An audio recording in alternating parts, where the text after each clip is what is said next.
তাহলে আসো আমরা আল্লাহর নাম নিয়ে আমরা প্লাস্টিডটা শুরু করি আজকে। প্লাস্টিড এটা তোমাদের খুব পরিচিত একটা টপিক, 9-10-এও পড়ছো। তা আসো স্টার্ট করি। কি লেখছে আগে আমরা একটু বই পড়ি, তারপর তোমাকে বুঝাই দিব। দেখো, স্ট্রমা ও গ্রানা সমৃদ্ধ লিপোপ্রোটিন ঝিল্লি দ্বারা সীমিত, হ্যাঁ, সাইটোপ্লাজমস্থ সর্ববৃহৎ ক্ষুদ্রাঙ্গের নাম হচ্ছে প্লাস্টিড। এই লাইনটা একটু দাগ দাও, সর্ববৃহৎ ক্ষুদ্রাঙ্গ।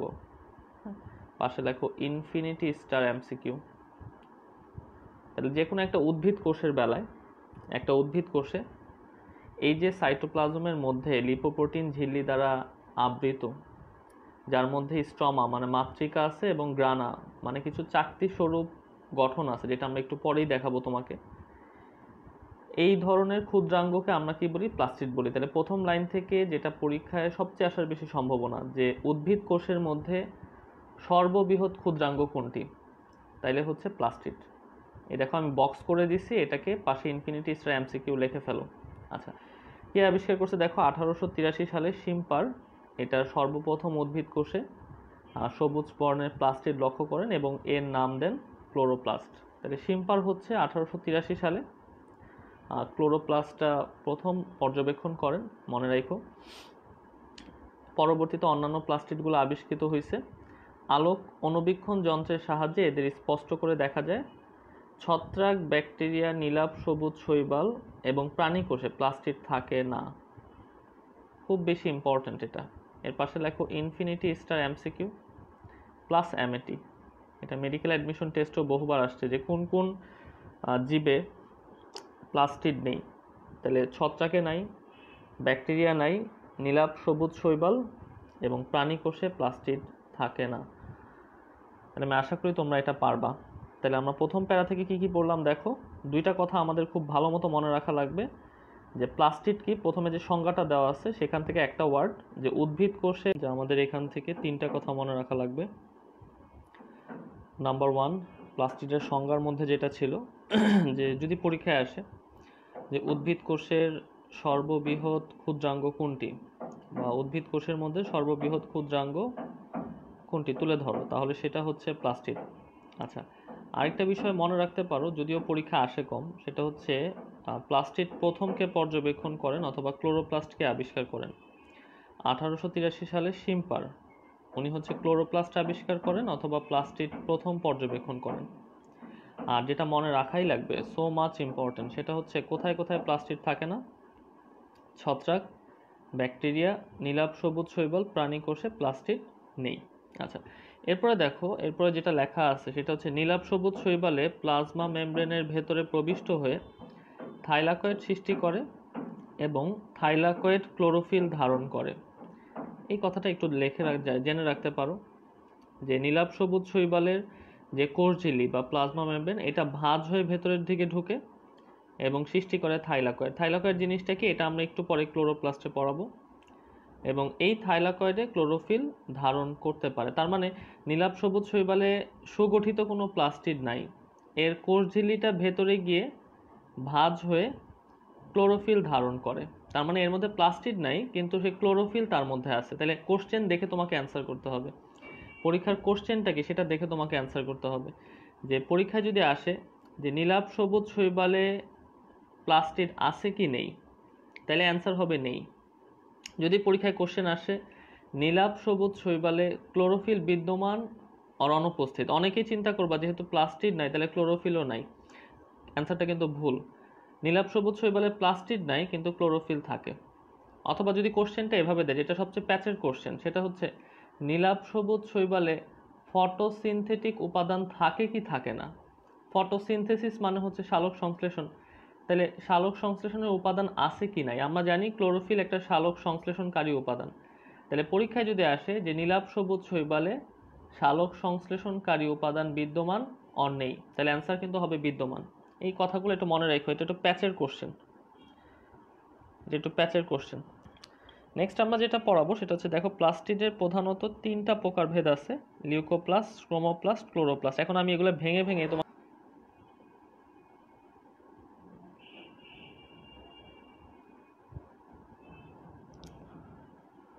প্লাস্টিড পড়াচ্ছিলাম। প্লাস্টিড। তো প্লাস্টিড হচ্ছে তিন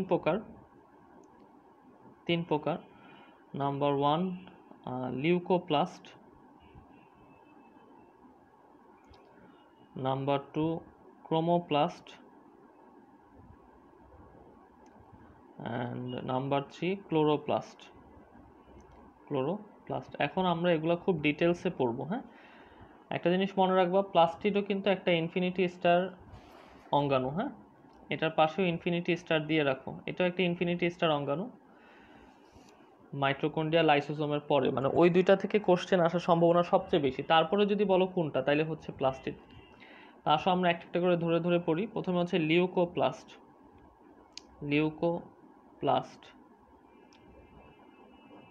লিউকোপ্লাস্ট আমার সাথে পড়া শেষ করার ট্রাই করবা। দুইটা শব্দ আছে, একটা হচ্ছে লিউকো শব্দের অর্থ হচ্ছে বর্ণহীন বা যার বর্ণ নাই, বর্ণহীন। প্লাস্ট মানে হচ্ছে প্লাস্টিড। প্লাস্ট শব্দের অর্থ কি? প্লাস্টিড। তাহলে লিউকোপ্লাস্ট কথাটা অর্থ কি দাঁড়াইলো? তাহলে আমাদের লিউকোপ্লাস্ট কথাটা অর্থ কি দাঁড়াইলো? বর্ণহীন প্লাস্টিড।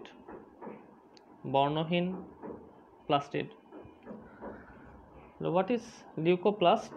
সোজা কথা, যে প্লাস্টিডের বর্ণহীন বা কোনো রঞ্জক উপাদান থাকে না, তাকে আমরা কি বলি? লিউকোপ্লাস্ট বলি। তাহলে পরীক্ষায় যদি আসে লিউকোপ্লাস্ট কি, এটা সৃজনশীলে কতে আসবে যে লিউকোপ্লাস্ট কি। তাইলে যে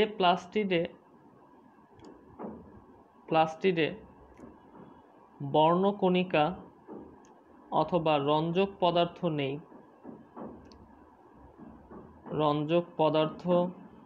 নেই তাকে লিউকোপ্লাস্ট বলে। আচ্ছা, এটা কমন সেন্স। পৃথিবীতে যা কিছু রঙিন বা যারা একটু বর্ণযুক্ত, তারা কেন বর্ণযুক্ত হয়? আমরা জানি যে কোনো বর্ণের উৎস হচ্ছে সূর্যালোক অথবা আলো, লাইটের রিফ্লেকশনের কারণে বর্ণ তৈরি হচ্ছে। তাইলে আমি এখানে বললাম যে লিউকোপ্লাস্ট হচ্ছে এমন একটা প্লাস্টিড যার মধ্যে কোনো বর্ণকণিকা বা রঞ্জক উপাদান নেই, যেটা বর্ণহীন। তাহলে এখন কমন সেন্স যদি তোমাকে আমি জিজ্ঞেস করি, এর অবস্থান কোথায়? এর অবস্থানটা কোথায়? লিউকোপ্লাস্টের অবস্থানটা কোথায় হবে? কমন সেন্স যেটা, যেখানে আলো পৌঁছায়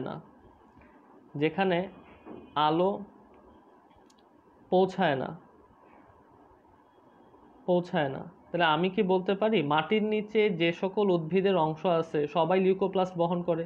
যেমন যদি আমি বলি মূল, ভূনিম্নস্থ কাণ্ড,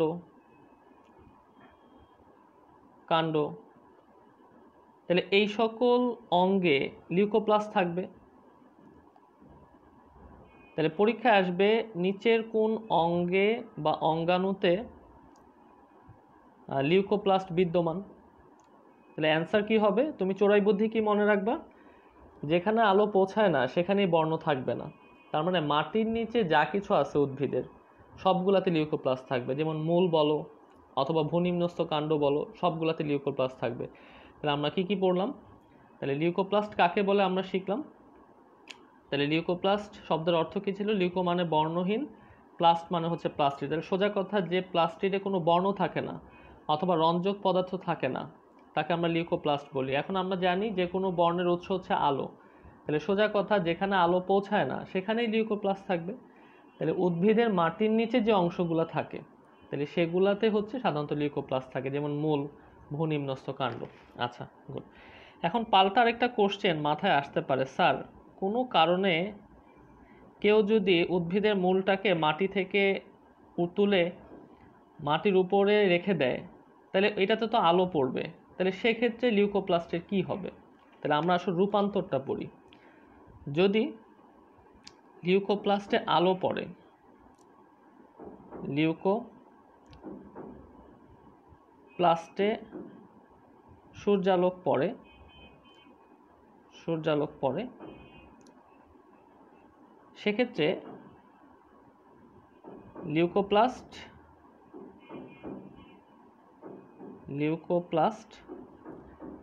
ক্রোমো বা ক্লোরোপ্লাস্টে রূপান্তর হয়। ক্লোরোপ্লাস্টে রূপান্তর হয়। এটা ইনফিনিটি স্টার ফর এমসিকিউ। এমসিকিউতে আসবে যে লিউকোপ্লাস্টে আলো পড়লে সে কিসে রূপান্তর হয়, ক্রোমোপ্লাস্ট বা ক্লোরোপ্লাস্ট। কিন্তু বেশিরভাগ ক্ষেত্রে মনে রাখবা ক্লোরোপ্লাস্টে রূপান্তর হয়, বেশিরভাগ ক্ষেত্রে। ক্রোমোপ্লাস্টেও রূপান্তর হইতে পারে। আর অবস্থানটাও এমসিকিউতে আসবে, লিউকোপ্লাস্টের অবস্থান কোথায়।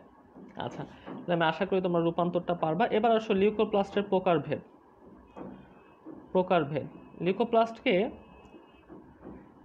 লিউকোপ্লাস্টের প্রধান কাজটা একটু লিখে ফেলি, তারপর প্রকারভেদটা পড়াই। লিউকোপ্লাস্টের প্রধান কাজ হচ্ছে, যেহেতু তার মধ্যে কোনো বর্ণকণিকা নাই, তাইলে সে কিন্তু খাদ্য তৈরি করতে পারবে না। এখন কমন সেন্স মনে রাখবা, যে প্লাস্টিড খাদ্য তৈরি করতে পারে না, তার প্রধান কাজ হচ্ছে খাদ্য সঞ্চয় করা। কি বললাম? যে প্লাস্টিডের কোনো খাদ্য তৈরি করার সক্ষমতা নাই, তার প্রধান কাজ কি? খাদ্য সঞ্চয় করা। আশা করি এটা পারবা। তাহলে লিউকোপ্লাস্টের প্রধান কাজ কি? খাদ্য সঞ্চয় করা। এখন আসো প্রকারভেদ। খাদ্য সঞ্চয়ের উপর ভিত্তি করে লিউকোপ্লাস্টকে 3 ভাগে ভাগ করা যায়। নাম্বার 1 অ্যামাইলোপ্লাস্ট, নাম্বার 2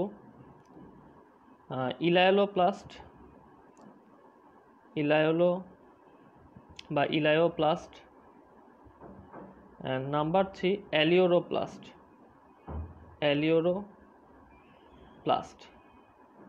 তাহলে খাদ্য সঞ্চয় মানে কি ধরনের খাদ্য লিউকোপ্লাস্ট সঞ্চয় করতেছে, তার উপর ভিত্তি করে লিউকোপ্লাস্ট 3 ধরনের: অ্যামাইলোপ্লাস্ট, ইলায়োপ্লাস্ট আর অ্যালিওরোপ্লাস্ট। ঠিক আছে, এটা একটা সূত্র দিয়ে মনে রাখবা। আমি একটা সহজ সূত্র শিখাই দিই। হ্যাঁ, দেখো, আমি ভাত খাই, আমিতে হচ্ছে অ্যামাইলোপ্লাস্ট, ভাত এটা একটা শর্করা। ঠিক আছে, শর্করা। তাহলে আমি ভাত খাই, তার মানে অ্যামাইলোপ্লাস্ট কি ধরনের খাদ্য সঞ্চয় করে? শর্করা জাতীয় খাদ্য সঞ্চয় করে। আমরা লিখি না চইলা যায়, এভাবে বলি না যে চইলা যায় এভাবে বলি না আমরা কথাটা। তো কথাটা আমরা একটু ভেঙে লিখবো। ইলা যায়। চতে হচ্ছে চর্বি, ইলাতে হচ্ছে ইলায়োপ্লাস্ট অথবা ইলায়োপ্লাস্টও বলে অনেকে। ইলা যায়। হ্যাঁ, তার মানে ইলায়োপ্লাস্ট চর্বি সঞ্চয় করে। ঠিক আছে। অ্যালিওরোপ্লাস্ট কিভাবে মনে রাখবা? আলি মাংস মানে কি? প্রোটিন। আলি মাংস খায়। তা আলিতে হচ্ছে অ্যালিওরোপ্লাস্ট, প্রোটিন। তাহলে অ্যালিওরোপ্লাস্ট কি সঞ্চয় করে? প্রোটিন সঞ্চয় করে। তাহলে এই 3টা লাইন মনে রাখলে তোমার পড়া শেষ হয়ে যাবে। আমি ভাত খাই, তার মানে অ্যামাইলোপ্লাস্ট শর্করা সঞ্চয় করে। ইলা যায়, তার মানে হচ্ছে ইলায়োপ্লাস্ট চর্বি সঞ্চয় করে। আলি মাংস খায়, অ্যালিওরোপ্লাস্ট প্রোটিন সঞ্চয় করে। তাইলে আমরা লিউকোপ্লাস্টের প্রকারভেদ পড়াইলাম। 3 প্রকার হইতে পারে খাদ্য সঞ্চয়ের উপর ভিত্তি করে, মানে কোন ধরনের খাদ্যকে সঞ্চয় করতেছে। একটা হচ্ছে অ্যামাইলোপ্লাস্ট, ইলায়োপ্লাস্ট, অ্যালিওরোপ্লাস্ট। আমি ভাত খাই দিয়ে মনে রাখবো অ্যামাইলোপ্লাস্ট শর্করা সঞ্চয় করে। ইলা যায়, ইলায়োপ্লাস্ট চর্বি সঞ্চয় করে। আর আলি প্রোটিন খায়, অ্যালিওরোপ্লাস্ট প্রোটিন সঞ্চয় করে।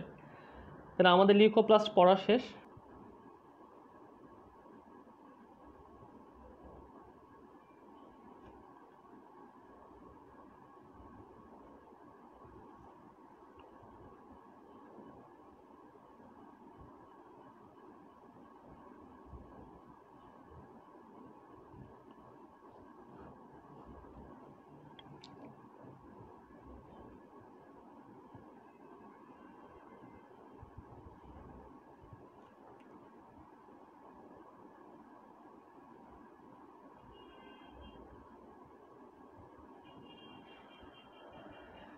আচ্ছা, তাহলে আমরা এখন যেটা পড়াবো সেটা হচ্ছে ক্রোমোপ্লাস্ট। দেখো, ক্রোমো শব্দের অর্থ কি? রঙিন। আর প্লাস্ট মানে হচ্ছে প্লাস্টিড। তাহলে সোজা কথা, ক্রোমোপ্লাস্ট শব্দের অর্থ দাঁড়াইলো রঙিন প্লাস্টিড। তাইলে রঙিন প্লাস্টিডকে অথবা যারা রঙিন বা রঞ্জক উপাদান বহন করে সেই ধরনের প্লাস্টিডকে আমরা কি বলি? ক্রোমোপ্লাস্ট। আমরা এক কথায় সংজ্ঞাটা লিখছি যে রঙিন প্লাস্টিডকে ক্রোমোপ্লাস্ট বলে। তাইলে এখন পাল্টা কোশ্চেন যেটা আসতেছে, অবস্থান। তাহলে অবস্থানটা কোথায় হবে? একদম কমন সেন্স, উদ্ভিদের যে যে জায়গা রঙিন বা যে যে অংশ রঙিন বা বর্ণ বিশিষ্ট সেখানে সেখানে ক্রোমোপ্লাস্ট থাকবে। যেমন তুমি যদি বলো ফুলের পাপড়িগুলা, ফুলের পাপড়ি, তাহলে এইখানে ক্রোমোপ্লাস্ট থাকতে পারে, ফলে থাকতে পারে, তারপর তোমার মূলে থাকতে পারে, যেমন গাজরের মূল। ঠিক আছে, গাজরের মূল এগুলো রঙিন হয়, সব মূল কিন্তু রঙিন হয় না। যেগুলো হচ্ছে রঙিন সেগুলোর ক্ষেত্রে ক্রোমোপ্লাস্ট থাকবে, বীজে থাকতে পারে। তাইলে ক্রোমোপ্লাস্ট আমরা কোথায় কোথায় পাবো? সোজা কথা, এক কথায় মনে রাখবো, চোরাই বুদ্ধি কি? উদ্ভিদের রঙিন অংশসমূহে, উদ্ভিদের রঙিন অংশসমূহে, অংশসমূহে। তাহলে কোথায় কোথায় হতে পারে? ফুলের পাপড়ি, ফল, মূল, বীজে ইত্যাদি জায়গায় হতে পারে। ইনফিনিটি স্টার এমসিকিউ, মনে রাখো। আচ্ছা, নেক্সট আমরা যেটা শিখবো, তোমার মাথায় ঘুরতেছে যে স্যার রঙিন মানে তো অনেক বর্ণ হইতে পারে, অনেক বর্ণ। তাইলে ক্রোমোপ্লাস্টে কি আমরা সবগুলা বর্ণই পাবো নাকি কোনো বিশেষ বর্ণ বেশি পাওয়া যাবে? তাহলে কি কি রঞ্জক উপাদান থাকে সেটা আমাদের শিখতে হবে। কি কি রঞ্জক উপাদান থাকে? কি কি রঞ্জক উপাদান থাকে? সাধারণত দুই ধরনের রঞ্জক উপাদান সবচেয়ে বেশি থাকে। এক নাম্বার হচ্ছে ক্যারোটিন। ক্যারোটিন যেটা থাকার কারণে কালারটা হয় কমলা বা লাল, কমলা বা লাল কালার হয়। আরেকটা হচ্ছে জ্যান্থোফিল, যেটা থাকার কারণে কালারটা হয় হলুদ। এই দুইটা কালার সবচেয়ে বেশি থাকে তোমাদের এই বই অনুযায়ী লেখা। তাহলে ক্রোমোপ্লাস্টে কোন দুইটা রঞ্জক উপাদান সবচেয়ে বেশি থাকে? ক্যারোটিন আর জ্যান্থোফিল। তাহলে ক্যারোটিনের থাকার কারণে কালারটা কি হয়? কমলা লাল।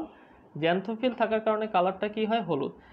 এখন শোনো, ইন্টারে তো আরও কয়েকটা বই আছে, শুধু এই বইটা না, আরও কয়েকটা বই আছে। সো কোশ্চেন প্যাটার্নটা মাঝে মাঝে একটু চেঞ্জ হয়। মাঝে মাঝে কোশ্চেনটা এভাবে আসে যে ক্রোমোপ্লাস্টে ক্যারোটিন জ্যান্থোফিল ছাড়া আর কি কি বর্ণকণিকা আছে। ঠিক আছে, তাহলে আমাদের আরও কিছু বর্ণকণিকা যেগুলো অন্যান্য বই আছে সেগুলো আমি তোমাদের বলে দিচ্ছি।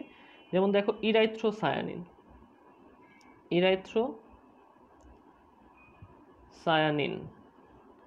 এটা থাকলে কালারটা হয় লাল। ফাইকোসায়ানিন এগুলোও ক্রোমোপ্লাস্টের মধ্যে থাকে, রঞ্জক উপাদান। এটা থাকলে কালারটা হয় নীল। তাহলে পরীক্ষায় আসতে পারে লাল বর্ণের জন্য দায়ী রঞ্জক উপাদান কোনটি, নীল বর্ণের জন্য দায়ী রঞ্জক উপাদান কোনটি, অথবা জ্যান্থোফিল থাকলে বর্ণটা কি হবে, ক্যারোটিন থাকলে বর্ণটা কি হবে। তাহলে এইভাবে পরীক্ষায় কোশ্চেনগুলো আসতে পারে। তাহলে তুমি জেনে নাও আমাদের ক্রোমোপ্লাস্টে এই 4 ধরনের রঞ্জক উপাদান থাকতে পারে। আচ্ছা, চলে গেল অবস্থান, কি কি রঞ্জক থাকে সেটা। এবার আসো প্রধান কাজ। আচ্ছা, কাজ পড়ানোর আগে রূপান্তরটা পড়ে নিই। রূপান্তরটা শিখে নিই। ক্রোমোপ্লাস্টে সাধারণত তেমন কোনো রূপান্তর হয় না, মানে ক্রোমোপ্লাস্ট থেকে অন্য কিছু হয় না। হ্যাঁ, ক্রোমোপ্লাস্টের সৃষ্টিটা আমাদের পরীক্ষায় মেইনলি আসে, এর রূপান্তরের চেয়ে সৃষ্টিটা পরীক্ষায় বেশি আসে।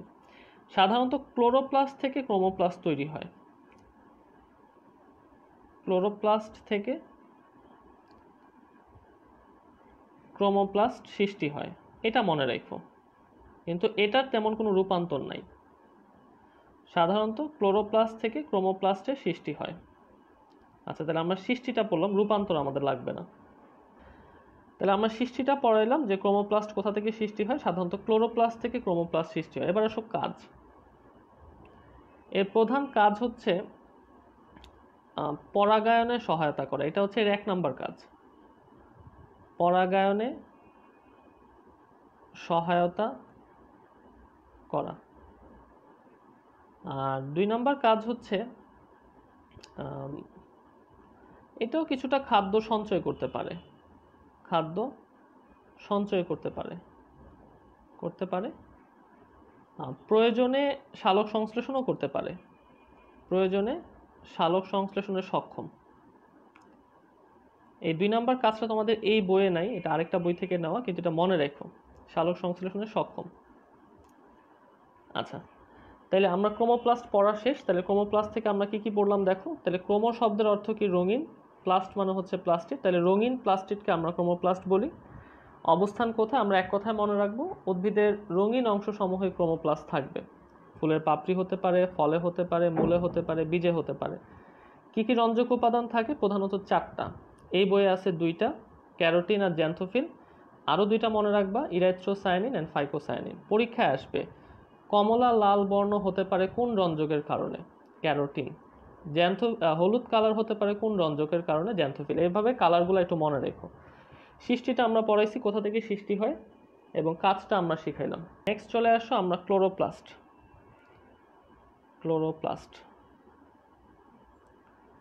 এখন কিছু কথা তোমাকে ঠান্ডা মাথায় আগে শুনতে হবে। প্লাস্টিড 3টা, এর মধ্যে পরীক্ষায় কোশ্চেন আসার সবচেয়ে বেশি সম্ভাবনা হচ্ছে ক্লোরোপ্লাস্ট।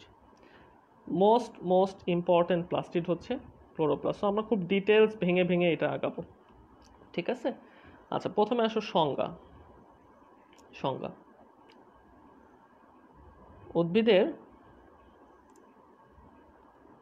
সবুজ বর্ণকণিকা ধারী প্লাস্টিড যা সালোক সংশ্লেষণ প্রক্রিয়ায়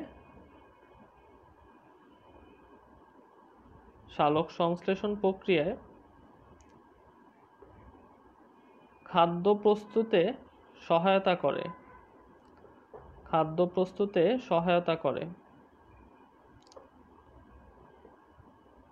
তাকে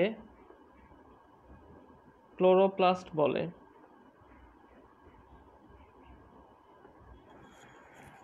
এটা হচ্ছে সবচেয়ে অ্যাপ্রোপ্রিয়েট সংজ্ঞা, ঠিক আছে? তাহলে উদ্ভিদের সবুজ বর্ণকণিকাধারী প্লাস্টিড যা সালোক সংশ্লেষণ প্রক্রিয়ায় খাদ্য প্রস্তুতে সহায়তা করে তাকে আমরা কি বলতেছি? প্লাস্টিড বলি। তাহলে আশা করি ক্লোরোপ্লাস্টের সংজ্ঞাটা তোমরা বুঝছো। নেক্সট চলে আসো, কে আবিষ্কার করছেন? এটা অলরেডি আমরা জানি, একটু আগেই পড়ে আসছি আমরা। কে আবিষ্কার করেন? বিজ্ঞানী শিম্পার 1883 সালে, 1883 শিম্পার হচ্ছে এই ক্লোরোপ্লাস্টটা আবিষ্কার করেন। সো এটা নিয়ে আমরা ফার্দার কথা বলবো না। কে আবিষ্কার করেন? বিজ্ঞানী শিম্পার। কত সালে? 1883 সালে। আচ্ছা, নেক্সট চলে আসো, কি কি রঞ্জক উপাদান থাকে?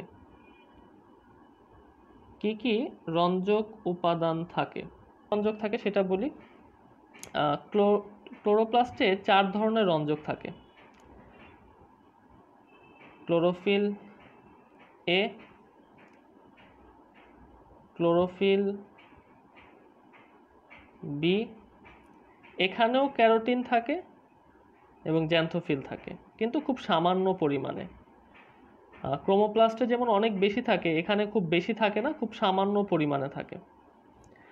তাইলে ক্লোরোপ্লাস্টে কয়টা রঞ্জক উপাদান থাকতে পারে? টোটাল 4টা। Chlorophyll A, chlorophyll B, carotene and xanthophyll. 4 ধরনের রঞ্জক উপাদান থাকতে পারে। সবচেয়ে বেশি থাকে ক্লোরোফিল এ 75%, তারপরে সবচেয়ে বেশি থাকে ক্লোরোফিল বি 25%, আর বাকিগুলো খুবই সামান্য পরিমাণে থাকে। যেহেতু ক্লোরোফিল থাকার কারণে বর্ণটা দেখায় সবুজ বর্ণের, এই জন্য বলা হয় যে ক্লোরোপ্লাস্ট হচ্ছে সবুজ বর্ণকণিকাধারী প্লাস্টিড। যেহেতু ক্লোরোফিল থাকার কারণে বর্ণ কি হয়? সবুজ বর্ণ। এই জন্য বলা হয় যে ক্লোরোপ্লাস্ট সবুজ বর্ণকণিকাধারী। আশা করি বুঝছো। তাহলে এটা এমসিকিউর জন্য ইনফিনিটি স্টার, যে ক্লোরোফিল এ কতটুক থাকে, ক্লোরোফিল বি কতটুক থাকে। আর এমসিকিউতে আসতে পারে যে ক্লোরোপ্লাস্টে কোন কোন বর্ণকণিকা থাকে। ক্লোরোফিল এ থাকতে পারে, বি থাকতে পারে, ক্যারোটিন থাকতে পারে, জ্যান্থোফিল থাকতে পারে। তাহলে কি কি রঞ্জক উপাদান থাকে আমরা সেটা পড়ে ফেললাম। এবার আসো অবস্থান। অবস্থান কোথায়? পাতার সবুজ অংশে,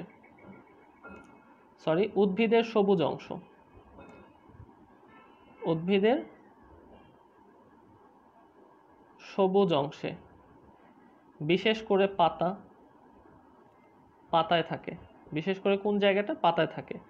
এখন একটা ট্রিকি কোশ্চেন আসে, পাতার কিন্তু আবার অনেক অংশ আছে পাতার ভেতরে।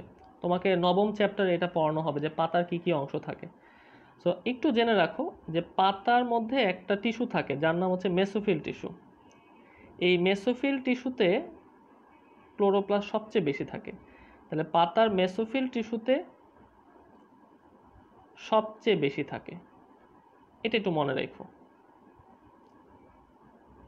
এটা ইনফিনিটি স্টার ফর এমসিকিউ। তাহলে অবস্থানটা আমরা কি পড়লাম? কোথায় থাকে? উদ্ভিদের সবুজ অংশে, বিশেষ করে পাতায়। পরীক্ষায় যদি আসে পাতার কোন অংশে ক্লোরোপ্লাস্ট সবচেয়ে বেশি থাকে? মেসোফিল টিস্যুতে। আচ্ছা, নেক্সট চলে আসছো সংখ্যা।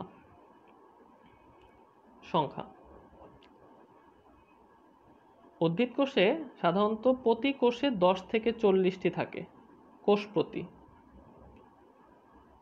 প্রতি কয়টা করে থাকতে পারে? 10 থেকে 40টি। আকৃতিটা আমরা বই থেকে পড়ব, কারণ আকৃতিটা অনেক ইম্পর্ট্যান্ট, এটা বই থেকে মনে রাখা লাগবে। উৎপত্তিটা একসাথে বলে দিই। উৎপত্তি: পূর্বেকার ক্লোরোপ্লাস্ট বিভাজিত হয়ে নতুন ক্লোরোপ্লাস্ট তৈরি করে। ক্লোরোপ্লাস্ট বিভাজিত হয়ে নতুন ক্লোরোপ্লাস্ট তৈরি করে। নতুন ক্লোরোপ্লাস্ট তৈরি করে। তাহলে আমরা ক্লোরোপ্লাস্ট থেকে এখন পর্যন্ত কি কি শিখলাম দেখো।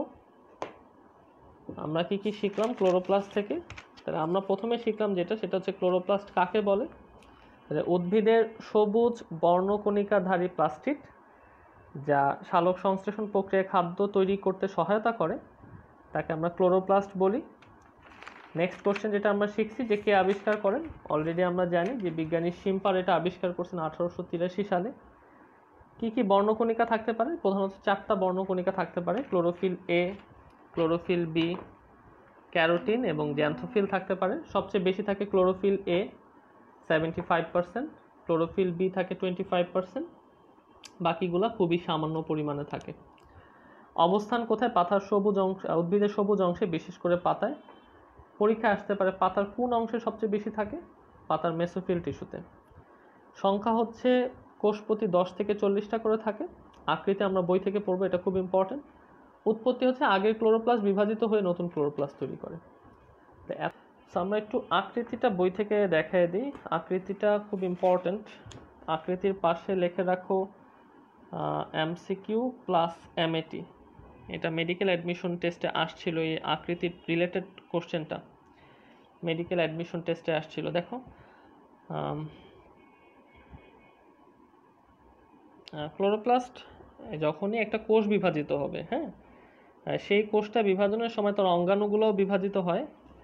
সেক্ষেত্রে এটা মাইটোসিস প্রক্রিয়ায় বিভাজিত হবে, কারণ আমরা জানি যে একটা উদ্ভিদ কোষ, আদর্শ উদ্ভিদ কোষ, প্রকৃত উদ্ভিদ কোষ যেটা, সেটা মাইটোসিস প্রক্রিয়ায় বিভাজিত হয়। তো ক্লোরোপ্লাস্ট মাইটোসিস বিভাজনের দ্বারাই নতুন ক্লোরোপ্লাস্টে রূপান্তর হবে। আচ্ছা, এবার দেখো আকৃতিতে আমরা একটু পড়াই। দেখো উচ্চ শ্রেণীর উদ্ভিদ কোষে ক্লোরোপ্লাস্টের আকৃতি কেমন? লেন্সের মতো। তাহলে অপশনগুলো দেখে নিও, কোশ্চেনটা দেখে তারপর অপশন অ্যান্সার করবা। যদি পরীক্ষায় আসে যে উচ্চ শ্রেণীর উদ্ভিদ কোষে ক্লোরোপ্লাস্টের আকৃতি কেমন? লেন্সের মতো। নিম্ন শ্রেণীর উদ্ভিদের ক্ষেত্রে এক এক রকমের আকৃতি হতে পারে, যেমন ক্ল্যামাইডোমোনাস, এটা একটা কোষ, অণুজীবীয় কোষ যার মধ্যে ক্লোরোপ্লাস্ট থাকে। এটা দেখতে কেমন? তার ক্ষেত্রে পেয়ালা আকৃতি। যেমন স্পাইরোগাইরা, এটা একটা শৈবাল, তার ক্ষেত্রে ক্লোরোপ্লাস্ট দেখতে কেমন? সর্পিলাকার। এটা অনেকবার অ্যাডমিশনে আসছে যে কোথায় সর্পিলাকার ক্লোরোপ্লাস্ট পাওয়া যায়? স্পাইরোগাইরাতে। এটা মনে রাখো, কোথায় সর্পিলাকার ক্লোরোপ্লাস্ট পাওয়া যায়? স্পাইরোগাইরাতে। জালিকাকার হচ্ছে অডিগোনিয়াম। তারকাকার কোথায় পাওয়া যায়? জিনেমা। তারপর দেখো আংটি আকৃতির কোথায় পাওয়া যায়? ইউলোথ্রিক্স। গোলাকার হচ্ছে টোফোরা, টোফোরাতে হচ্ছে গোলাকার পাওয়া যায়। এই বিভিন্ন আকৃতিগুলা একটু ভালো মতো মনে রেখো, কোনটার ক্ষেত্রে কি আকৃতি পাওয়া যায়। এটা এমসিকিউতেও আসতে পারে, ইন্টারে এবং অ্যাডমিশনেও আসতে পারে।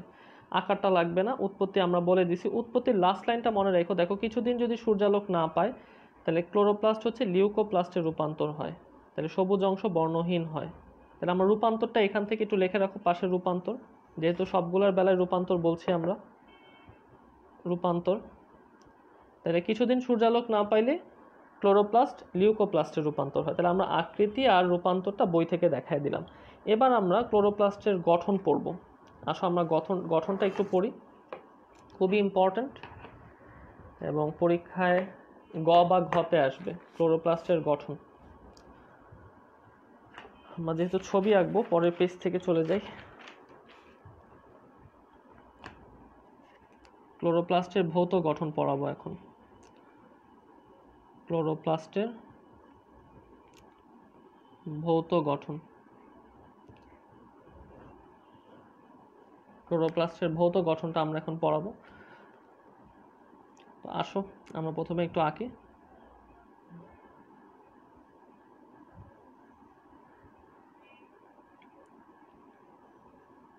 একটু ট্রাই করবা ডিম্বাকার আঁকার জন্য বা লেন্স আকৃতির আঁকার জন্য ট্রাই করবা, ঠিক আছে। এটা একটা ক্লোরোপ্লাস্ট, যা এটা হচ্ছে একটা ঝিল্লিবদ্ধ অঙ্গাণু, তারও দুইটা স্তর থাকে ঝিল্লির।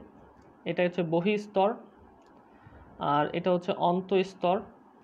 ঝিল্লির দুইটা স্তর থাকে, বহিঃস্তর আর অন্তঃস্তর। তাহলে আমরা 1 নম্বরে যদি সাজাতে চাই আবরণী ঝিল্লি, আবরণী ঝিল্লি, তাহলে আমরা এর মধ্যে কি লিখব? তাহলে ক্লোরোপ্লাস্ট দ্বিস্তর বিশিষ্ট ঝিল্লি দ্বারা আবৃত, দ্বিস্তর বিশিষ্ট ঝিল্লি দ্বারা আবৃত, ঝিল্লি দ্বারা আবৃত, ঠিক আছে, আবৃত।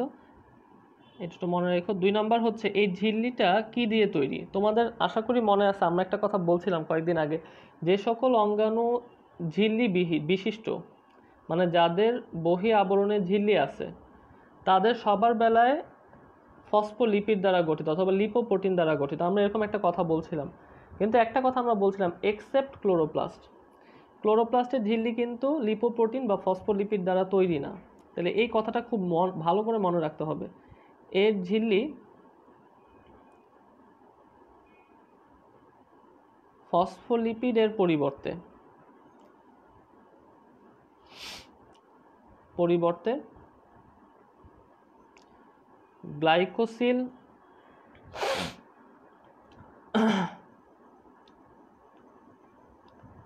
গ্লাইকোসিল গ্লিসারাইডের সমন্বয়ে গঠিত,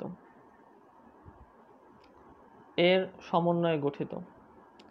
তাহলে এটা এমসিকিউতে আসার সম্ভাবনা খুব বেশি। পরীক্ষায় আসবে যে কোন অঙ্গাণুটির ঝিল্লি ফসফোলিপিড দ্বারা গঠিত নয়, সেটার অ্যান্সার হচ্ছে ক্লোরোপ্লাস্ট। তাহলে ক্লোরোপ্লাস্টের ঝিল্লি কি দিয়ে তৈরি?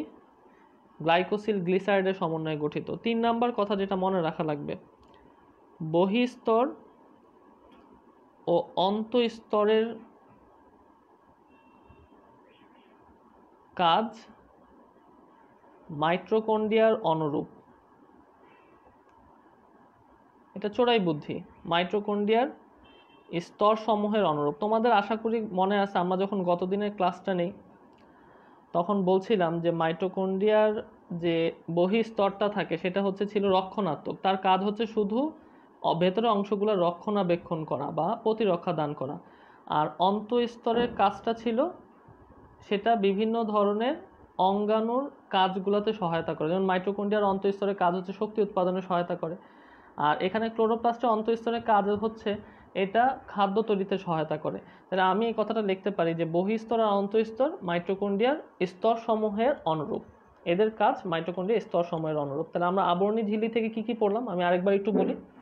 তাহলে ক্লোরোপ্লাস্টের 2 স্তর বিশিষ্ট একটা ঝিল্লি থাকে, বাইরেরটাকে আমরা বহিঃস্তর বলি, ভেতরেরটাকে অন্তঃস্তর বলি। এর ঝিল্লি কিন্তু ফসফোলিপিড দ্বারা গঠিত নয়। কি দিয়ে গঠিত? গ্লাইকোসিল গ্লিসারাইড দিয়ে তৈরি। এটা সবচেয়ে ইম্পর্টেন্ট, আবরণী ঝিল্লি থেকে এই কথাটা সবচেয়ে ইম্পর্টেন্ট, মনে রাখা লাগবে। আর এর দুইটা স্তর কেমন, বাইরেরটা রক্ষণাত্মক, ভেতরেরটা কর্মধায়ক, যেটা আমরা গতদিন মাইটোকন্ড্রিয়ার ক্ষেত্রেও পড়াইছিলাম। আচ্ছা নেক্সট চলে আসো ভেতরে কি থাকে।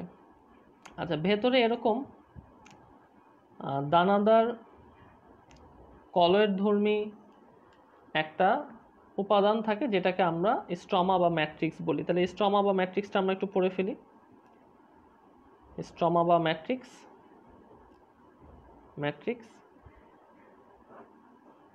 তাহলে ঝিল্লি দিয়ে আবৃত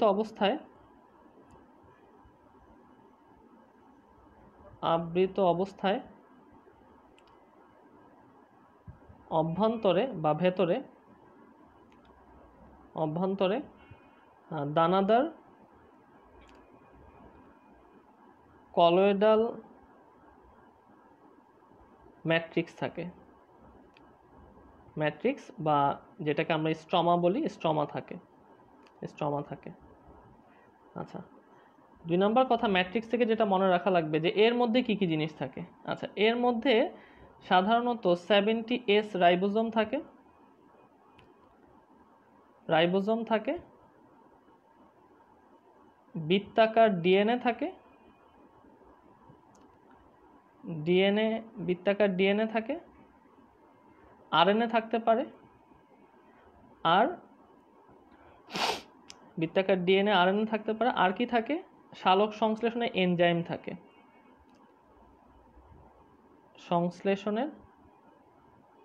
থাকে,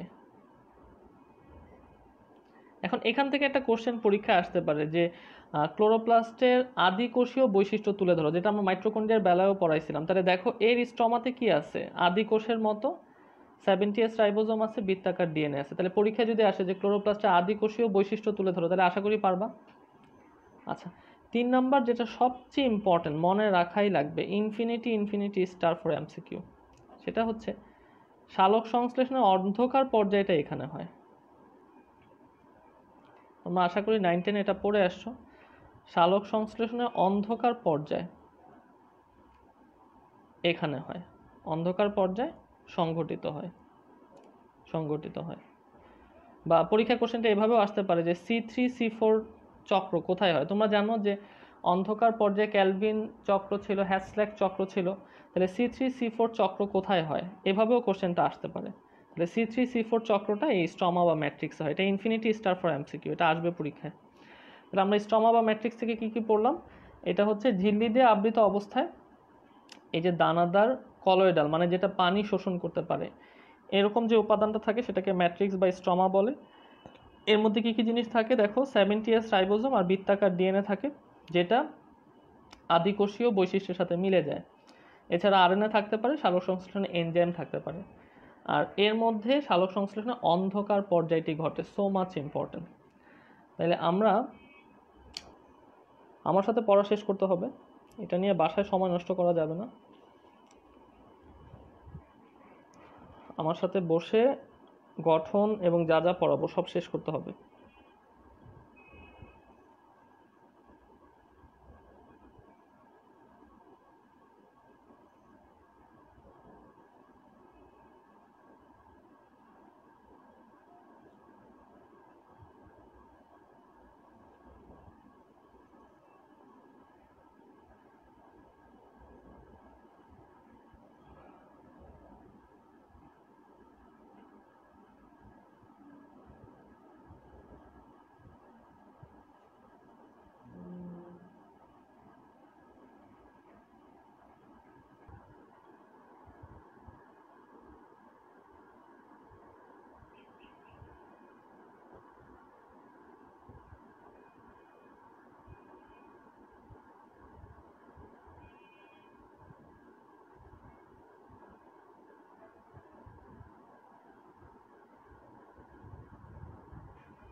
যেটা বলতেছিলাম যে এই যে ম্যাট্রিক্সের মধ্যে আমাদের কতগুলো এরকম স্তূপের মতো অংশ থাকে, হ্যাঁ, বা থলির মতো অংশ থাকে।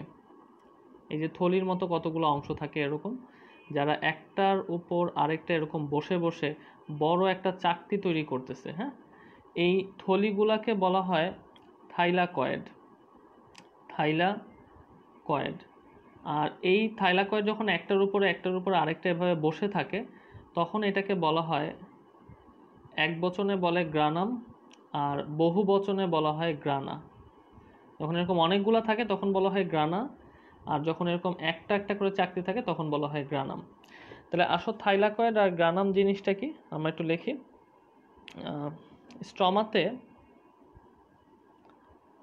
স্ট্রমাতে অবস্থিত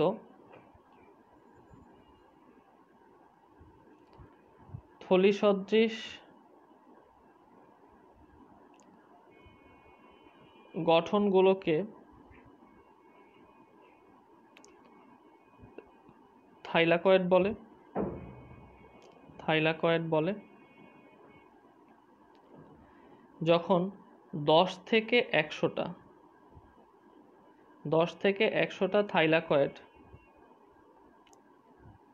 থাইলাকয়েড একটির উপর আরেকটি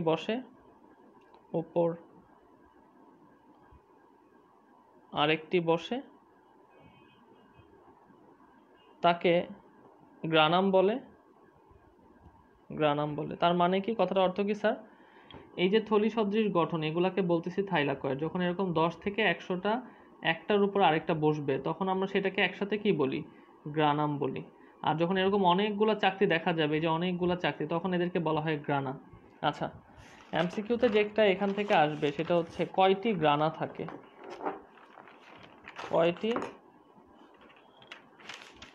থাকে। সাধারণত 40 থেকে 60টি গ্রানা একটা ক্লোরোপ্লাস্টে থাকতে পারে। এটা এমসিকিউতে আসবে। সাধারণত 40 থেকে 60টি গ্রানা থাকতে পারে একটা ক্লোরোপ্লাস্টে। কত থাকতে পারে? 40 থেকে 60টি গ্রানা একটা ক্লোরোপ্লাস্টে থাকতে পারে। তাহলে আমরা থাইলাকয়েড এবং গ্রানা থেকে কি কি পড়াইলাম একটু ভালো মতো দেখে নাও।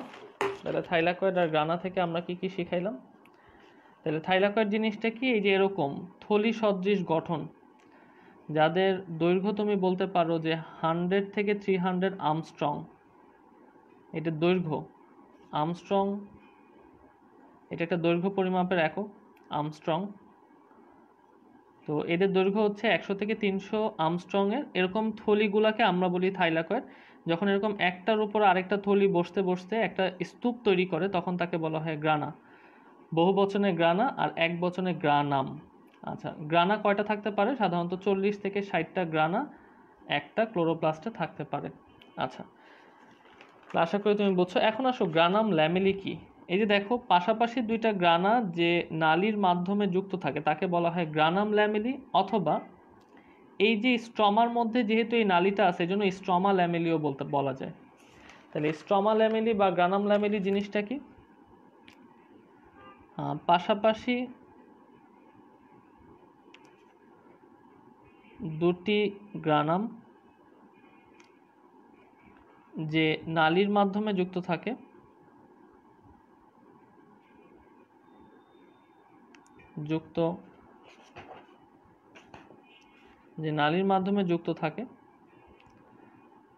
তাকে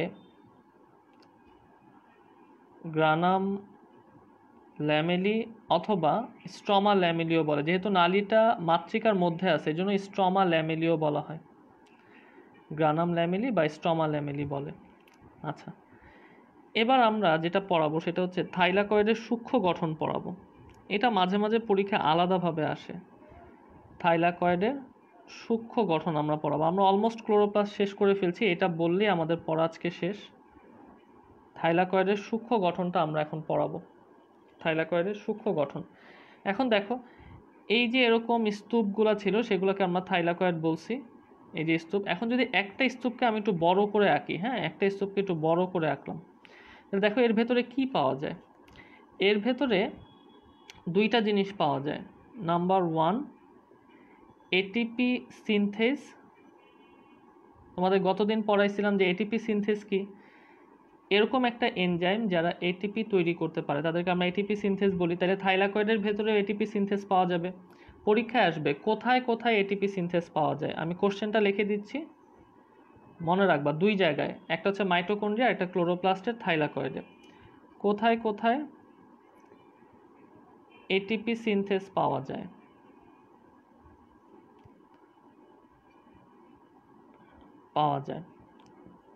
তাহলে আশা করি অ্যান্সারটা পারবা। একটা হচ্ছে ক্লোরোপ্লাস্টের থাইলাকয়েডে পাওয়া যাবে, আরেকটা কোথায় পাওয়া যাবে? মাইটোকন্ড্রিয়ায়। আর কি পাওয়া যায় এটার মধ্যে? আরেকটা জিনিস যেটা পাওয়া যায় তার নাম হচ্ছে photosynthetic unit. Photosynthetic unit, synthetic unit. তাহলে একটা থাইলাকয়েডের ভেতরে কয়টা জিনিস পাওয়া যায়? একটা থাইলাকয়েডের ভেতরে দুইটা জিনিস পাওয়া যায়। এক নম্বর হচ্ছে এটিপি সিনথেস পাওয়া যায়, আরেকটা কি পাওয়া যায়? ফটোসিনথেটিক ইউনিট, অথবা এটাকে কোয়ান্টোজোমও বলে। কোয়ান্টোজোম। এখন আসো, হোয়াট ইজ কোয়ান্টোজোম অথবা ফটোসিনথেটিক ইউনিট বলতে কি বোঝো? এটা পরীক্ষায় আসবে। কোয়ান্টোজোম অথবা ফটোসিনথেটিক ইউনিট বলতে কি বোঝো? ইউনিট বলতে কি বুঝো? এটা সৃজনশীলে খতে আসতে পারে বা কতেও আসতে পারে, পাশে ক বা খ লিখে রাখো। ফটোসিনথেটিক ইউনিট বা কোয়ান্টোজোম বলতে কি বুঝো? তাহলে দেখো, ক্লোরোপ্লাস্টের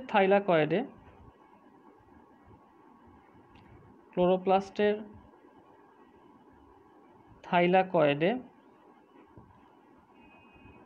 বিভিন্ন বর্ণকণিকা, বিভিন্ন রঞ্জক উপাদান বা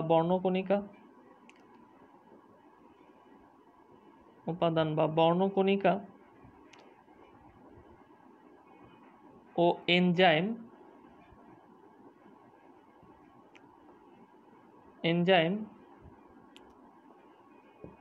একত্রে অবস্থান করে, সে অংশটিকে ফটোসিনথেটিক ইউনিট অথবা কোয়ান্টোজোম বলে। তাহলে what is photosynthetic unit or quantosome জিনিসটা কি? সোজা কথা, ক্লোরোপ্লাস্টের থাইলাকয়েডের মধ্যে যেখানে বর্ণকণিকা যেগুলো আছে ক্লোরোপ্লাস্টের এবং বিভিন্ন ধরনের এনজাইম যারা সালোক সংশ্লেষণে সহায়তা করবে, তারা একসাথে অবস্থান করে, সেই অংশটাকে আমরা কি বলতেছি? কোয়ান্টোজোম বা ফটোসিনথেটিক ইউনিট। তাহলে মাথায় যে কোশ্চেনটা আসে, কি কি বর্ণকণিকা সেখানে থাকে? একটু আগে আমরা যেটা পড়াইছি, যে এক নম্বরে থাকবে ক্লোরোফিল এ, ক্লোরোফিল বি থাকতে পারে, ক্যারোটিন থাকতে পারে এবং জ্যান্থোফিল থাকতে পারে। তাহলে পরীক্ষায় যে কোশ্চেনটা এখান থেকে আসবে সেটা হচ্ছে সংজ্ঞা আসতে পারে, অথবা বলতে কি বুঝো এটা আসতে পারে সৃজনশীলে ক বা খতে। আর এমসিকিউতে যেটা আসবে যে ক্লোরোপ্লাস্টের বর্ণকণিকা সমূহ কোথায় থাকে। যদি অপশনে থাইলাকয়েড থাকে তাহলে অ্যান্সার থাইলাকয়েড হবে, যদি অপশনে থাইলাকয়েড না থাকে কোয়ান্টোজোম থাকে তাহলে অ্যান্সার কোয়ান্টোজোম হবে, অপশন যদি ফটোসিনথেটিক ইউনিট থাকে তাহলে অ্যান্সার ফটোসিনথেটিক ইউনিট হবে। তাহলে আশা করি এটা পারবা পরীক্ষায় আসলে। তাহলে থাইলাকয়েড, গ্রানাম এবং গ্রানাম ল্যামেলি থেকে আমরা যা যা পড়াইলাম একবার একটু দেখে নাও, পড়া হয়ে গেলে ডান দেখবা, কোশ্চেন থাকলে আস্ক করতে পারো। তাহলে আমরা থাইলাকয়েড থেকে কি পড়াইলাম দেখো। থাইলাকয়েড জিনিসটা কি? এই যে এরকম 100 থেকে 300 আর্মস্ট্রং দৈর্ঘ্যের থলি সমূহকে আমরা থাইলাকয়েড বলি। যখন একটার উপর একটা থাইলাকয়েড বসে একটা স্তূপ তৈরি করে তাকে আমরা গ্রানাম বলি। গ্রানাম হইতে গেলে মিনিমাম 10 থেকে 100টা থাইলাকয়েড লাগে। আর এরকম গ্রানাম চাকতি ক্লোরোপ্লাস্টের মধ্যে 40 থেকে 60টা থাকতে পারে।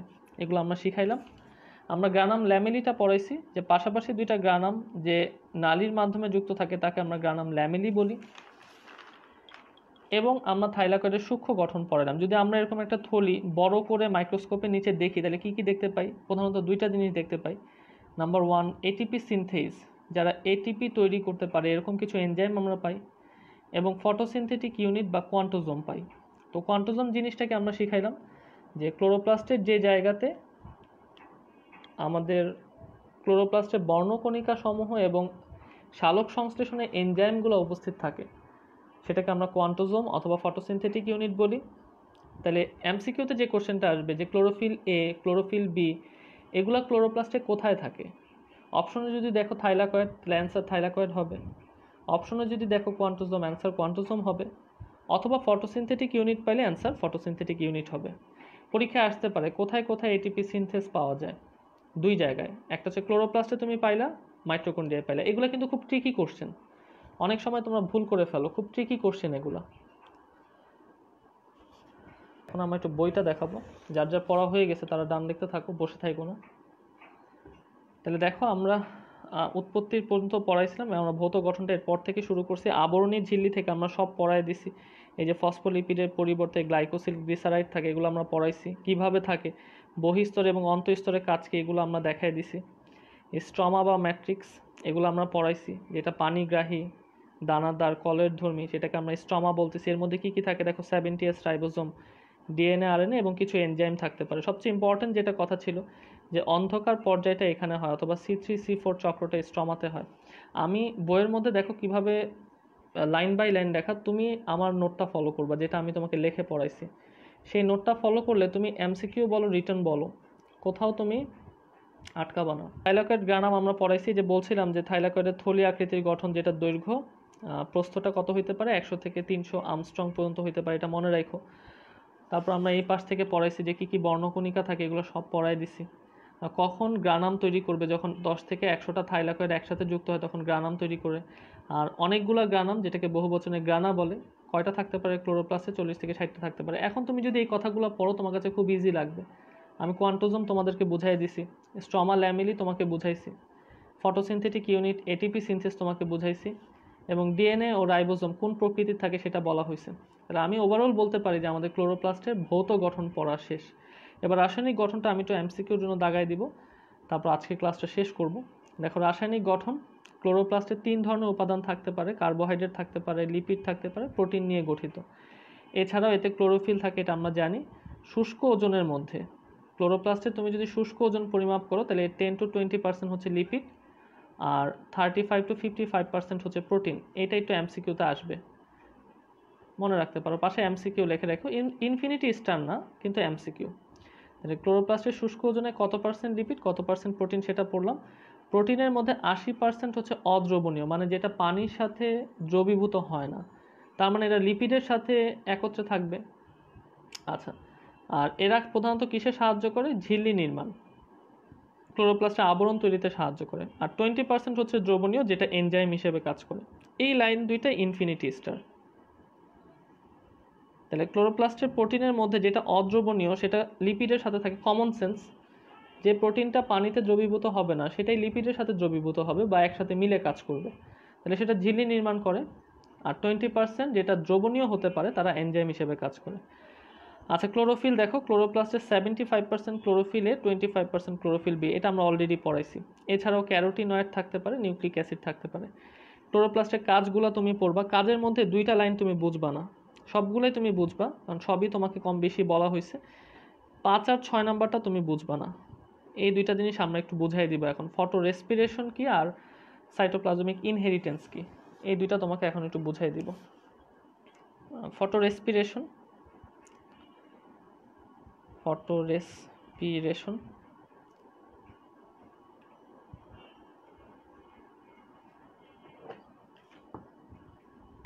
আচ্ছা, আমরা জানি যে সালোক সংশ্লেষণ প্রক্রিয়ায় কি হয়, কার্বন ডাইঅক্সাইডটা ব্যবহৃত হয়, অক্সিজেনটা নির্গত হচ্ছে, ঠিক না? সালোক সংশ্লেষণ প্রক্রিয়ায় কি হচ্ছে, সালোক সংশ্লেষণ প্রক্রিয়ায়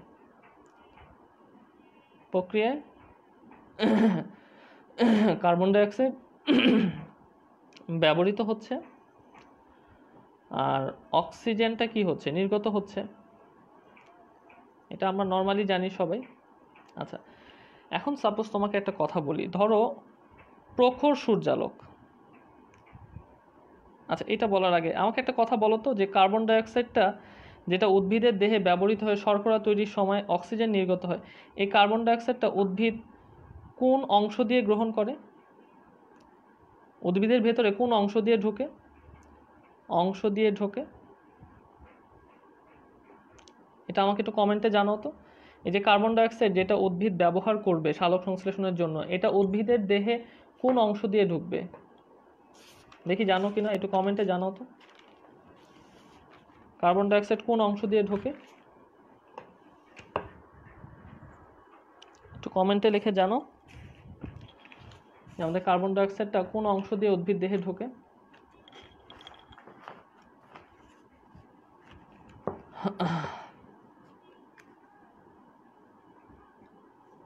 দেখি কারো কোনো আইডিয়া আছে কিনা যে উদ্ভিদ দেহে যে কার্বন ডাইঅক্সাইডটা ঢুকবে এবং উদ্ভিদ এই কার্বন ডাইঅক্সাইডটা ব্যবহার করে সালোক সংশ্লেষণ প্রক্রিয়া খাদ্য তৈরি করবে, কোন অংশ দিয়ে ঢুকবে? আচ্ছা, অর্নিলেক্সো, পত্ররন্ধ্র, পাতার, mesophyll tissue. Definitely that is the correct answer. পাতার পত্ররন্ধ্র দিয়ে। কার্বন ডাইঅক্সাইড কোন অংশ দিয়ে ঢোকে? পাতার পত্ররন্ধ্র দিয়ে। আচ্ছা, এখন একটা কথা তোমাকে খুব ভালো মতো মনে রাখা লাগবে, ভালো মতো মনে রাখো। ধরো প্রখর সূর্যালোক, প্রখর সূর্যালোক ও অধিক তাপমাত্রা, যখন অনেক সূর্যের আলো পড়বে এবং তাপমাত্রাটা ডেফিনেটলি বাড়বে, তখন কি হয় জানো? প্রখর সূর্যালোক আর অধিক তাপমাত্রায় পত্ররন্ধ্র বন্ধ হয়, পত্ররন্ধ্র বন্ধ হয়, পত্ররন্ধ্র কি হয়? বন্ধ হয়। ঠিক আছে, তাহলে তখন আমাকে একটা কথা বুদ্ধি করে বলো তো, কার্বন ডাইঅক্সাইড কি আর উদ্ভিদ দেহে ঢুকতে পারবে? ডেফিনেটলি ঢুকতে পারবে না। তাহলে তখন উদ্ভিদ দেহে কার্বন ডাইঅক্সাইডের ঘাটতি দেখা দিবে, কার্বন ডাইঅক্সাইড ঘাটতি দেখা দিবে,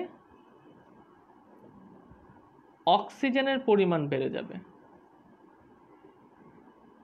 পরিমাণ বেড়ে যাবে। Common sense. কার্বন ডাইঅক্সাইড কিন্তু আর ভেতরে ঢুকতে পারতেছে না, কিন্তু ভেতরে কিন্তু সালোক সংশ্লেষণ চলতেছে। আগে যে কার্বন ডাইঅক্সাইড ছিল সেটাকে ব্যবহার করে সালোক সংশ্লেষণ চলতেছে, নতুন করে কার্বন ডাইঅক্সাইড ঢুকতে পারতেছে না। তাহলে উদ্ভিদ দেহে কিন্তু কার্বন ডাইঅক্সাইডের ঘাটতি দেখা দিবে আর অক্সিজেনের পরিমাণ কি হবে? বাড়তে থাকবে।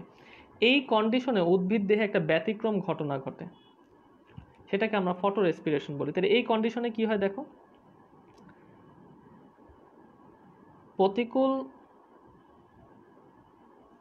প্রতিকূল অবস্থায় উদ্ভিদ দেহে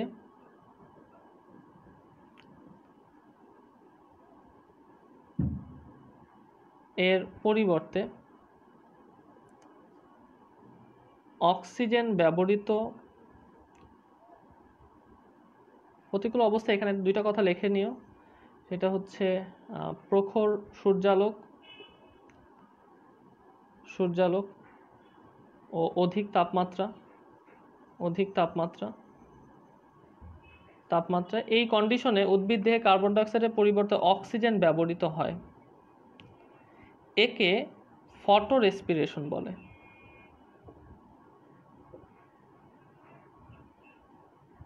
হোয়াট ইজ ফটো রেসপিরেশন, এটা নিয়ে আমরা নবম চ্যাপ্টারে অনেক ডিটেলস বলবো, তারপর একটু হালকা করে বলে দিলাম যাতে তুমি মনে রাখতে পারো যে যখন প্রতিকূল কন্ডিশন হবে তখন পত্ররন্ধ্রটা বন্ধ হয়ে যাবে।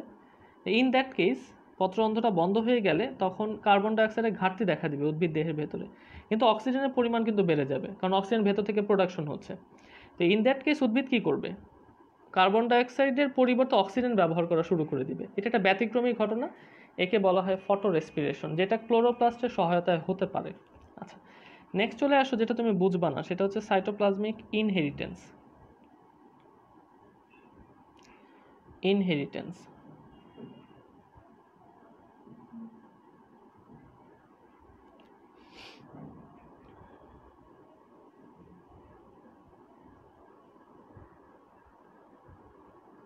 সাইটোপ্লাজমিক ইনহেরিটেন্স, ইনহেরিটেন্স মানে কি?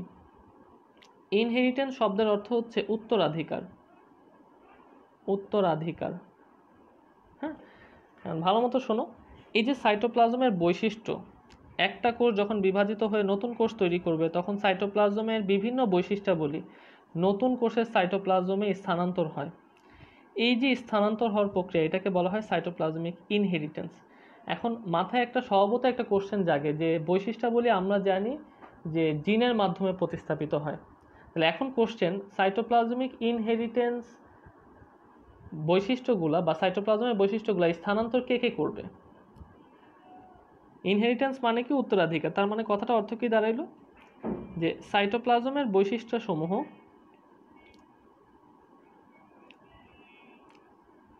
বৈশিষ্ট্যসমূহ নতুন কোষের সাইটোপ্লাজমে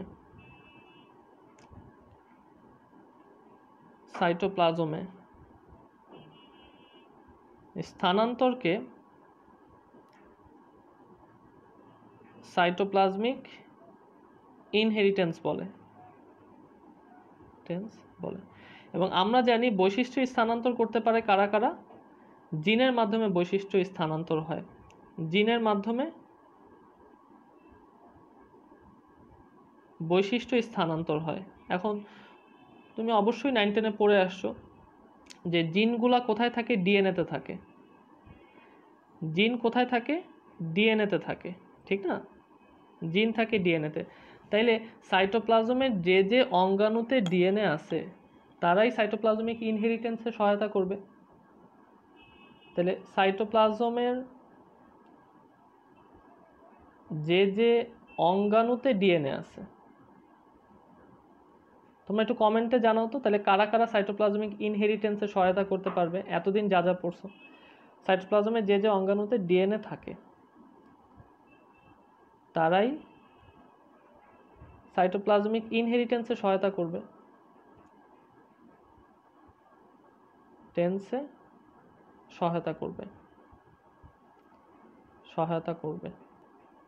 আমাকে একটু কমেন্টে জানাও তো এরকম কারা কারা সাইটোপ্লাজমিক ইনহেরিটেন্সে সহায়তা করতে পারে, একটু কমেন্টে জানাও তো দেখি। একটা তো তুমি জেনেই গেছো, ক্লোরোপ্লাস্ট। যেহেতু ক্লোরোপ্লাস্টের ডিএনএ আছে, ক্লোরোপ্লাস্ট পারবে। আর কে কে পারবে? আমাদের কাজগুলা বলে দিলাম। বহিঃগঠন অন্তঃগঠনটা আমরা প্রথমেই বলছি যে একটা রক্ষণাত্মক হিসেবে কাজ করে, আরেকটা কর্মধায়ক হিসেবে কাজ করে। তুমি এখন একটু রিডিং দিলেই পারবা। মাইটোকন্ড্রিয়া, ক্লোরোপ্লাস্টের পার্থক্য পড়বা। 3টা প্লাস্টিড আমরা ধরে ধরে পড়াইছি। এখন তুমি এই পার্থক্যটা ইজিলি নিজেই পারবা। এটা তুমি একবার পড়বা।